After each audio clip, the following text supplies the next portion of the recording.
I like birds. This is something about myself which is definitely not a secret to my friends and family, viewers of my videos, or the average person who sees me on the street. Now, while I've only really gotten into birding over the past 5 years, there's one thing which has been a fascination of mine for literally as long as I can remember.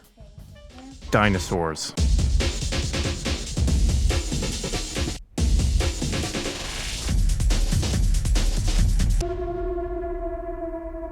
Yes, like many young kids, I too was obsessed with dinosaurs and other prehistoric life. In fact, the very first thing I ever wanted to be when I grew up was a paleontologist. I can't tell you how many times I buried my plastic dinosaur skeletons in my sandbox, all so that I could dig them up while wearing my paleontology outfit. Along with cosplaying as a paleontologist, I loved visiting museums, looking for fossils along the shores of Bon Echo Provincial Park, and watching movies like Disney's Dinosaur, The First Ice Age, and the Land Before Time movies on repeat. Specifically speaking, I remember watching The Land Before Time 4, Journey Through the Mists, because my parents bought me the VHS which we had found at a church garage sale. A particular standout for young Luke was the antics of the antagonists, Dill and Icky. No, Dill. It's all right. No! If you had asked 5-year-old me what I thought the coolest dinosaurs were, I would have undoubtedly told you the ankylosaurs. Of these armored dinosaurs, my favorite was Euoplocephalus. Don't get me wrong, I love the classics like anyone else, but Euoplocephalus was special to me. I mean, what's not to love about a colossal living tank that had armor and a club for a tail? As I grew from child to preteen, my love for prehistoric life began to manifest in new and exciting ways. I read books like Sea Monsters, Prehistoric Creatures of the Deep. I rented my local library's VHS copy of the BBC's complete Walking With collection. And I played a lot of Dinosaur King on my Nintendo DS. Do y'all mind if I talk about Dinosaur King for a quick sec? It is absolutely absurd in the best possible way. I mean, it's a very similar style to the older 2D Pokemon games, except the Pokemon are replaced with dinosaurs, the battle mechanics are replaced with rock, paper, scissors, and the moves sound like they were created by the raddest person you've ever met. It's got moves like Mayfly, Thunder Bazooka, Bermuda Triangle, and Deathfire. Those are like all of a 12-year-old boy's favorite words. When I got to high school, I discovered the Jurassic Park franchise, and I fell in love. No, not you, Jurassic World. I am never talking about you. I don't know how this keeps happening. I've thrown out the DVD like 5 times now, and it keeps coming back. For now, let's just replace it with some real cinema. Much better. Fast forward to today, and I am a 28-year-old man who loves prehistory and deep time who treats certain fossils as if they were celebrities. I fangirled pretty hard when I first saw the Borealopelta Mark Mitchellii fossil at the Royal Tyrrell Museum, and every other subsequent time since. If you were to ask me what my favorite dinosaur is today, I'd have a really tough time answering that question. Although I still love my ankylosaurs, I have since fallen for the long necks and columnar legs of sauropods, in particular, Dreadnoughtus. It may seem like an odd reason, but its name is incredible. The English translation of Dreadnoughtus is Fear Nothing, and personally, I think that's really cool. But with that being said, my all-time favorite dinosaur has got to be Spinosaurus aegypticus.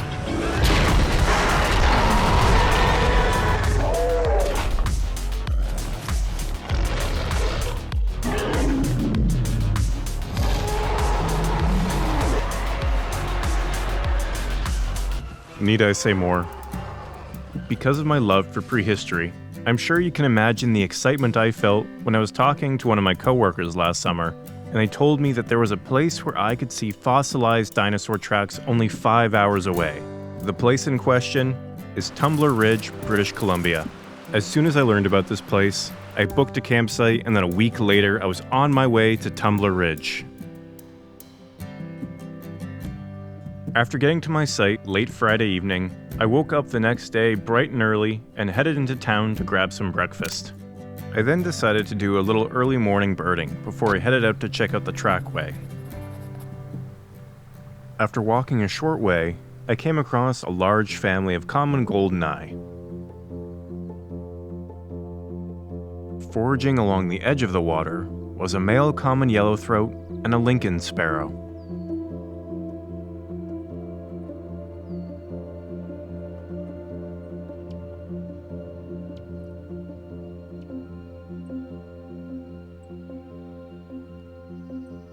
Now, although I didn't see too many birds on my morning outing, I didn't really care. Reason being, the scenery was absolutely breathtaking.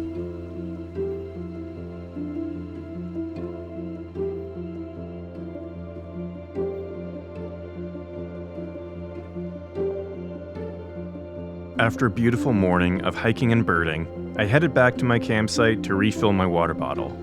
While doing so, another visitor of the campground informed me that someone else had seen a black bear close by my campsite just a few minutes before I had arrived. Unlike myself, my neighbors weren't doing a great job of keeping their campsite clean, so I wasn't surprised to hear this. Sure enough, it wasn't long before I heard some rustling bushes on the edge of my campsite. The source of the noise was the aforementioned black bear. Thankfully for me, this juvenile was fairly small, and it didn't take much for me to scare it away.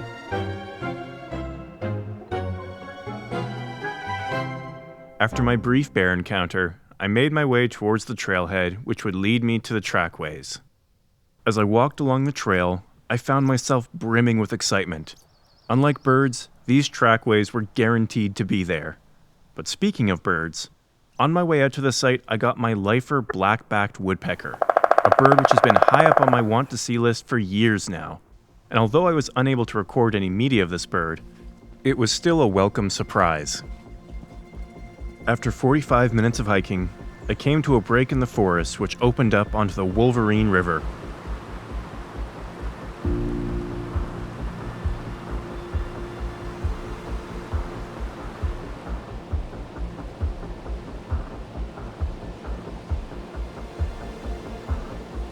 In front of me was a large slab of sedimentary rock, and in this rock were the fossilized footprints of dinosaurs. I couldn't help but smile. These tracks were made by a dinosaur tens of millions of years ago, and they're still here. That sort of timescale just boggles my mind.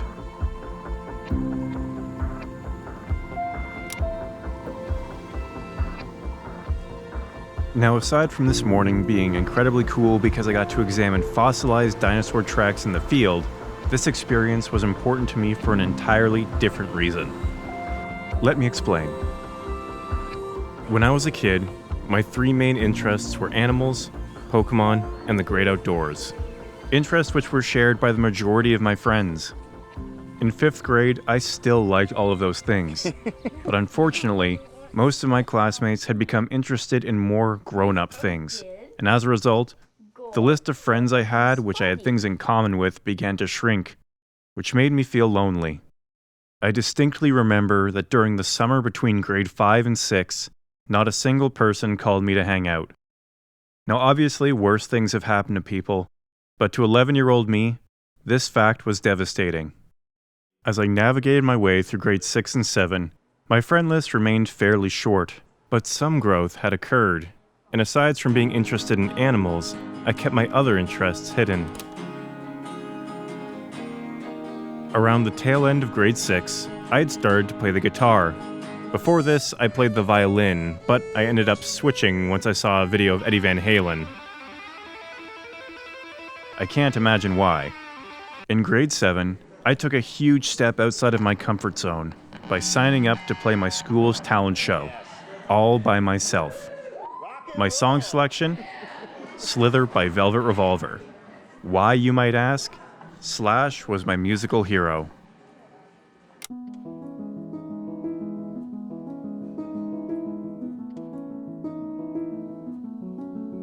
When I first started playing guitar, I would borrow my dad's to practice because my parents wisely decided to hold off on buying me my own guitar in case I got bored of the instrument.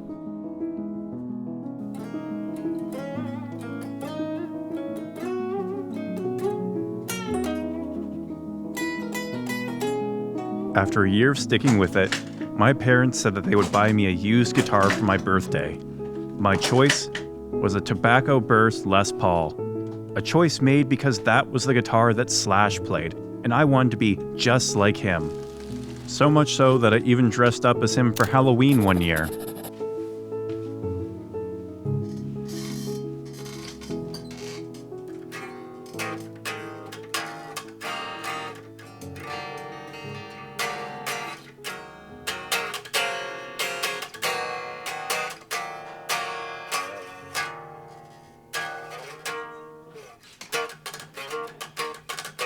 After successfully playing the talent show, the teachers asked me if I wanted to close out the next day's assembly, which the school would be holding to show off some of the performances from the talent show. When I played the final note of the song, my class gave me a standing ovation. And not to brag, but after the show, every girl in my class gave me a hug. I felt almost as cool as the time I dressed up as Slash for Halloween. This performance ended up being a huge milestone in my life, because after the dust had settled, a number of kids in my class approached me and asked if I wanted to join their band. And before I knew it, I had an active social life and was what some might even consider popular.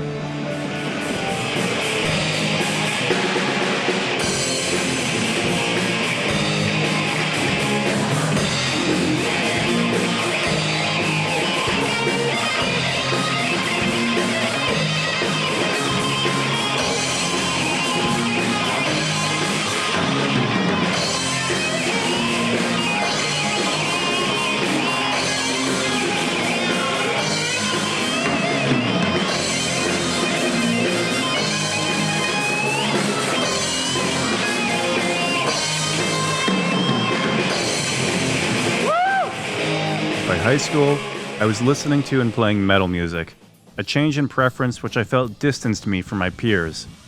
Since I didn't know anyone else who enjoyed the same bands and albums as I did, I began to hide another side of myself. As I explored other musical genres in order to bridge the gap between my friends and I eventually discovered Midwest emo, and man was I hooked. It was bands such as American football, modern baseball, and foxing, which inspired me to start singing and writing my own music. And in 2015, I released my first ever single under the name Pond Hockey, a project which has yielded 4 EPs and 1 full-length album.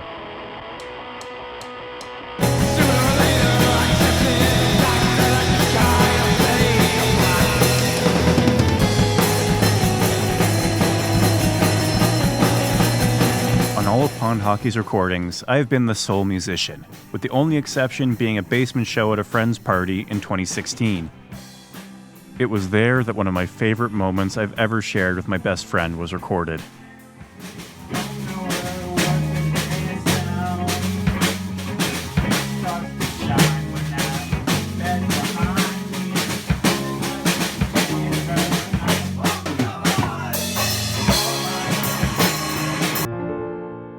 Up until this point, I had been fairly quiet about my interest in dinosaurs and other things, which led to a weird sort of cognitive dissonance.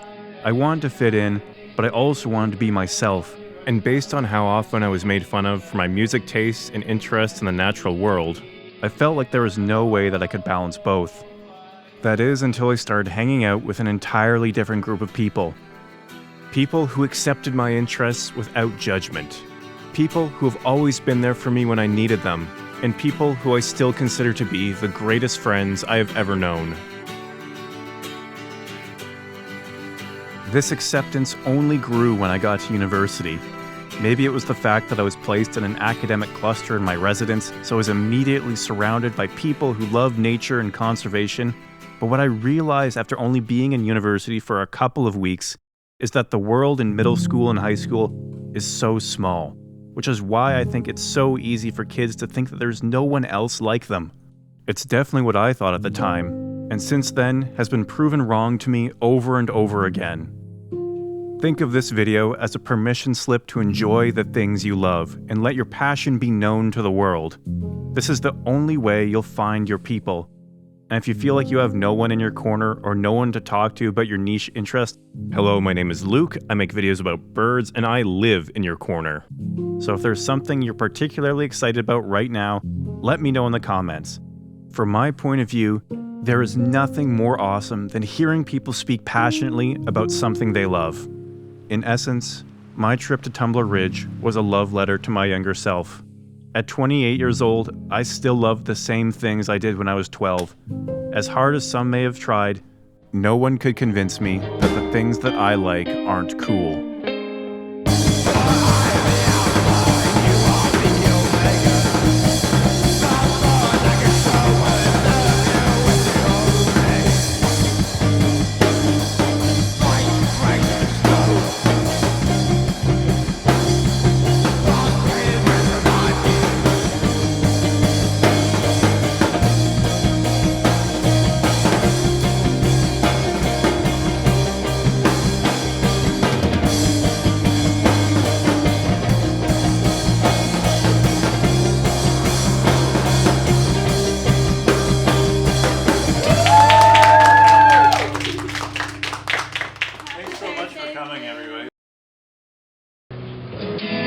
On its mind, day and night, thinks of the branch, but you were surprised.